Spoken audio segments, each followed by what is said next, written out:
e, como de praxe, vamos abrir aqui falando de guerra cultural. E a turma satânica continua com tudo, querendo destruir os valores tradicionais, as famílias, a lógica, a biologia e por aí vai. E, claro, a juventude. Então, tá lá no Globo. Quem é a pastora travesti que subverte a linguagem religiosa para edificar público LGBT? Bom, eu não sei de que, abre aspas, religião é essa, abre aspas, pastora, mas eu sei de uma coisa: o que ela quer mesmo é subverter tudo. Meu desejo é reavivar no maior número de pessoas a crença na liberdade, diz a cantora e artista visual que tem 4 vídeos em exibição no MASP. Arte moderna, né? Não é uma questão de preconceito, gente. É só uma questão de que tem método. Tem método.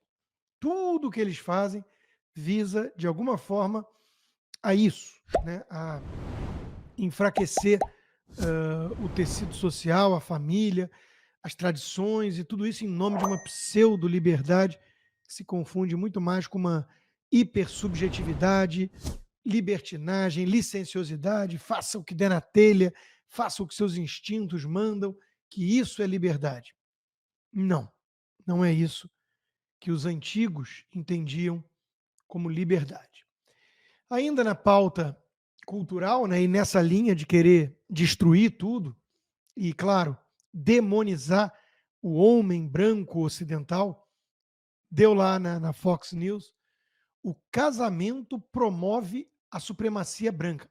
Agora, o casamento é uma instituição que visa a perpetuar ah, o regime autoritário criado pelos supremacistas brancos, de acordo com uma professora universitária branca. Claro, tinha que ser. Bom, hoje em dia é o seguinte, né? Se você passa muito tempo, tempo suficiente, atacando o homem branco, acusando tudo de instrumento da supremacia branca, você consegue tenure nas universidades. Você consegue uma bela carreira no meio acadêmico hoje em dia, né? Porque tudo nesse meio acadêmico virou exatamente isso: subverter os cânones clássicos, todo o legado ocidental, cuspir nele e dizer que tudo até hoje utilizado pelo Ocidente foi, na verdade, um truque para que os supremacistas brancos ficassem numa superestrutura de poder para oprimir as minorias. Menos os judeus, que são a minoria mais perseguida do mundo, mas, como eles são bem-sucedidos, eles não podem fazer parte dos oprimidos, então eles são os opressores. E por aí vai. Mas agora os problemas da Globo acabaram. Contratou Joel, é óbvio que a audiência vai bombar. E precisa, né? Globo News tem menos de 1 ponto de Ibope, é o famoso traço. Fantástico também vive crise. Canal de notícias da Globo enfrenta crise sem precedentes em meio à tendência dos consumidores de TV de assinatura de abandonar o serviço e migrar para a internet, que virou a nova fonte de notícia. A média de desempenho do canal em 24 horas caiu de 0,13 ponto em maio para 0,08 em junho. Para dimensionar a crise, vale destacar que cada 1 ponto representa 268 mil domicílios. Ou seja, o canal de notícias atingiu uma média diária de 21 mil residências no mês passado. Uma queda de 38%. Porra, eu, todo censurado pelo sistema, pelo Xande, com aplausos da Globo, livres. A Globo News, com toda aquela estrutura, com Dani e companhia, alcançaram 20 mil residências? Uau! Será porque eles são militantes escancarados e não jornalistas que fazem análises decentes? Será porque eles têm uma verdadeira obsessão com o Bolsonaro e com as joias do Bolsonaro? Vamos lá. PF afirma que venda de joias pode ter custeado despesas de Bolsonaro nos Estados Unidos. Começou com 4 milhões de dólares, foi para 1 milhão, depois aceitou 200, 300, 400 mil. Daqui a pouco vai concluir que o Bolsonaro veio e falou: pô, sobrou um broche aí de presente? Tenta vender aí para eu poder dar um agrado lá pro cara que deixou eu ficar na casa dele em Orlando. Nós vamos acabar assim, hein? Ó, que a PF está errando muito, mas afinal de contas a PF é a polícia do Lula, disse o então ministro da Justiça comunista Flávio Dino. Aí desaba a audiência e a credibilidade da Globo News e a turma reclama. Porra, o mais legal foram os memes. A faxineira tem que merecer um prêmio, essa moça. Deem um troféu para ela. A faxineira apareceu na cena do crime. Provavelmente alguém virou para ela e falou: tem que limpar o lixo aqui na Globo, minha filha. E ela foi lá para onde tem mais lixo, apesar de ser um lixo moral. Então não é fácil limpar. Né? Ou, outra hipótese, alguém virou e falou assim: tem que passar pano. E ela foi para onde passam mais pano, onde fica Camarote, Daniela Lima, Miriam Leitão e companhia. O fato é que a moça foi lá. São infinitamente menor, por exemplo, do que a União Europeia, tudo. Então, precisa de unidade e sintonia dos partidos. Daí. Então, deixa eu só... É uma moça que entrou para me ajudar, mas não tem problema. A gente já pediu para ela chegar um pouquinho por lado ali, porque a gente está no ar. O Guga. Eu achei engraçado que o Camarote, sem saber o que fazer, deu um tchauzinho. Mas sumiram com a moça. Desapareceram com ela, escafedeu-se, né? E aí depois, sem graça, o apresentador, que é aquele outro também hipócrita, né, da época da pandemia, a gente lembra bem, que ia dar uma corridinha e fica em casa o pobre ferrado que não tem como se sustentar, né? Então a Globo merece isso, né? A Globo merece isso. E merece também o deboche, o escárnio do próprio PT.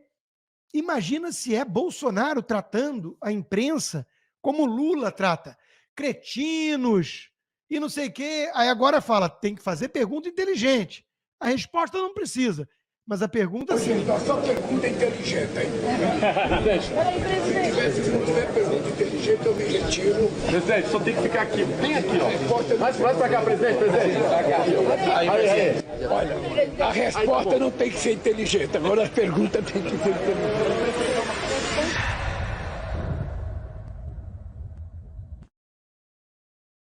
Nossa, que engraçado, né? E os puxa-sacos riem, né?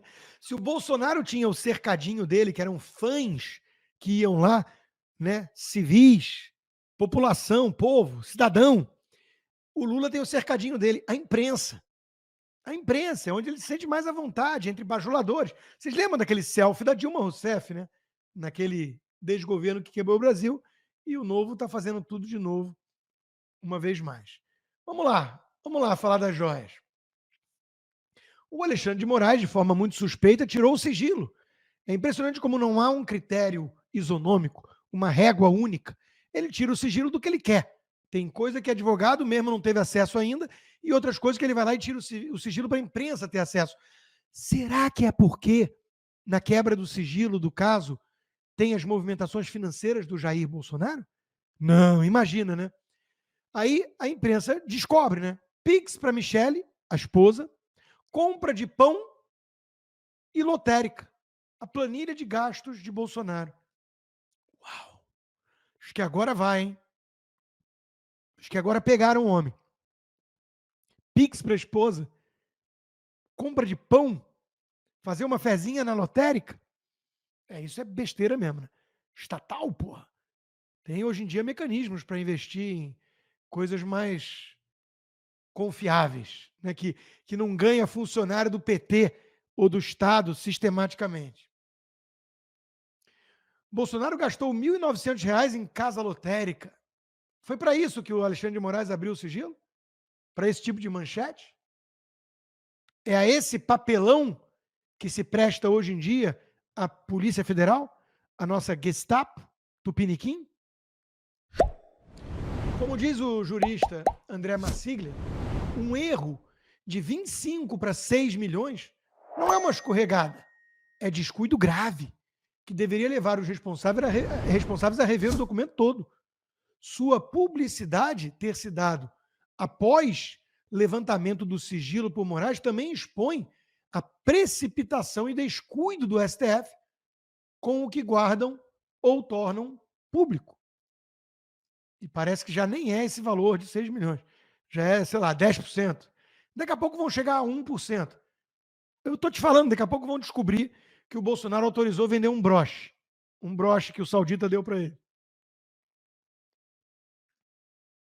Mas, óbvio que o oportunismo da imprensa e de alguns infiltrados na direita, a tal direita permitida, óbvio que eles não iam perder essa oportunidade. Veja, caso das joias muda senso de urgência da direita sobre a alternativa a Bolsonaro. Eu imagino se não foi o Ciro Nogueira quem fez essa análise para Veja. A questão de 2026 parecia distante, mas para o grupo político foi alterado com as acusações criminais. Mensagens evidenciam que Bolsonaro estava ciente do leilão de joias. É a Sotheby's. Bolsonaro virou a Sotheby's. Ia fazer um leilão com leiloeiro, com um negócio mega esquema armado. Quando você lê a manchete da Veja e da Globo, é isso que parece, né? O Estadão também, editorial. A direita democrática, leia-se, a esquerda, o Eduardo Leite, a Tebet e companhia, precisa negar Bolsonaro. É uma equação eleitoralmente difícil, mas ou é isso, ou então é mergulhar no abismo moral e político que o bolsonarismo representa. A gente lê o editorial do Estadão e imagina a afetação histérica de um tucano escrevendo isso. Ainda é o Antônio Carlos? Não sei. Mas o fato é que falta que faz um Fernão Lara Mesquita para tomar conta de um panfleto tucano desses, né? Claro que o Carlos Bolsonaro está certo na análise dele, né?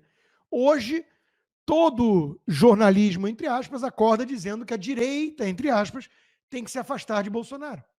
A orquestra é, novamente, prontamente atendida pelos limpinhos e pelos isentões.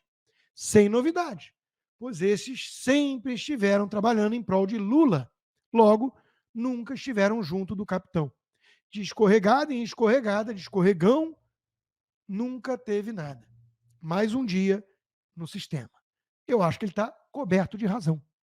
Eu acho que, às vezes, o Carlos é paranoico demais na defesa dos interesses do pai, porque ele talvez seja a pessoa mais leal que existe em relação ao pai, mas ele está coberto de razão. A gente sabe que está tendo esse acordão, essa dança. E o caso das joias e a imprensa martelando é isso. Cacifar uma direita permitida, que vai ter o apoio do MBL, que vai ter o Pavivi aplaudindo, e todo mundo vai ver e falar: ó, direita, antipetista. E nós outros, um pouquinho mais atentos, mais calejados, fazendo isso há 25 anos, vamos farejar a 10 milhas de distância aquele odor insuportável de oportunismo, de isentão com viés de esquerda. Capiche? Eu falei de fascistas? Vamos lá. Porque o truque consiste em acusar os outros daquilo que eles enxergam no espelho. O titio Lenin já tinha ensinado isso. Ter opinião é diferente de querer eliminar pessoas. É mesmo? Quem disse essa coisa magnífica, brilhante e muito sábia, né? Teve que pensar muito para dizer isso. Silvio Almeida, contra discursos de ódio. Aquele que é um marxista radical que sobe em carro de evento ao lado de cara que queima estátua, prega divisão, segregação. Qual é o truque aqui? Se você é de direita, você não é direita porque não existe direita. Você é de extrema direita. Extrema direita é fascista, nazista, golpista, terrorista. E, portanto, vocês da extrema direita são figuras que desumanizam os outros e podem ser, então, eliminados, já que vocês pregam que eliminem gente. Mas quem está pregando que elimine gente são vocês. Ah, mas é bolsonarista. Aí pode. Então, vamos provar a hipocrisia desse canalha marxista com o perdão do pleonasmo. Bem, agora só falta restabelecermos a guilhotina para aplicação em casos extremos. Quem postou isso? O Ricardo Noblat, coleguinha dessa turma, militante petista nas redações dos jornais, dos principais jornais do Brasil, que ele já passou, que passa final de semana com o ministro do Supremo, que foi advogado do PT. Esse não me parece ser o discurso de ódio que o Silvio Almeida está denunciando. Porque o Noblat não está pregando guilhotina para comunista, mas para conservador. Aí pode. Aí pode. Tem um salvo-conduto. Assessor demitido por apoiar Hamas participa de evento do governo. O sujeito estava ao lado de uma liderança do Hamas, que estupra meninas, degola bebês, mutila idosos. Me parece que é um pouco pior do que um discurso de ódio. Silvio Almeida está denunciando os coleguinhas que apoiam o Hamas? Tipo o Breno Altman, coleguinha do Dirceu? Me parece que não, né? Porque são canalhas, hipócritas, como todo marxista. Djonga reage à decisão da justiça que proibiu a frase "fogo nos racistas". Bordão usado por enfermeira negra em post foi popularizado pelo rapper na música Olho de Tigre. Se você defende fogo nos racistas brancos, é o ódio do bem. É tentar eliminar quem deve ser eliminado mesmo. Aí não tem problema. É o racismo do bem, é o ódio do bem, é a eliminação do bem. Enquanto isso, o Lula e o Brasil, que virou eixo do mal, apoiando escancaradamente cada vez mais os verdadeiros fascistas. Ora, ninguém pode negar que Putin representa o ícone do fascismo moderno. Ele que era agente da KGB e que lamentou a queda da União Soviética Comunista como o maior debacle geopolítico da história, o que prova, uma vez mais, como o fascismo e o comunismo são primos, quiçá irmãos gêmeos heterozigotos. O governo Lula não cita a Rússia ao condenar bombardeio em hospital infantil em Kiev. Hospital infantil. E a Ucrânia não guarda armas no hospital infantil como faz o Hamas na faixa de Gaza. Quando são os próprios companheiros envolvidos nisso e não dá para não se manifestar, o sujeito desaparece da equação. O sujeito desaparece. Para demonizar Israel, tá sempre lá, Israel, Israel. Puta, o Putin mandou matar lá as criancinhas no hospital. Condenamos todo ataque contra civis inocentes. Pô, mas você não vai falar que foi o Putin que fez isso? Não, o Putin é um companheiro. Putin é um companheiro. O governo brasileiro reitera sua condenação a ataques em áreas densamente povoadas. Opa, tá falando da faixa de Gaza? Especialmente quando acarretam danos em instalações hospitalares. Tá falando de Gaza. Pegou o gancho para condenar Israel, uma vez mais. E deixar em paz o coleguinha, psicopata, fascista, assassino, Vladimir Putin. Enquanto isso, enquanto o Lula acena para o Putin, enquanto o Lula repete o slogan fascista e a imprensa está obcecada com as joias e a Polícia Federal perseguindo o Bolsonaro, os irmãos Batista tiveram a sua empresa recebida 17 vezes em ministério antes de ser beneficiada pelo governo. Lembrando que a atividade de lobby nos Estados Unidos é legal, no Brasil não. E são muitas coincidências, né? Visita de Lula à Bolívia pode abrir caminho para a importação de gás argentino. Fluxos dos irmãos Batista investe $100 milhões para ampliar a produção de gás na Bolívia. São coincidências incríveis. Os irmãos que se lambuzaram nos esquemas de corrupção do PT, que confessaram, só para o Lula e Dilma eu dei $300 milhões no exterior. estão de volta à cena do crime, junto com o chefe da quadrilha, segundo Geraldo Alckmin. Por falar em mensalão, mensalão foi a primeira grande fake news, diz José Dirceu. E é melhor ouvir isso do que ser surdo.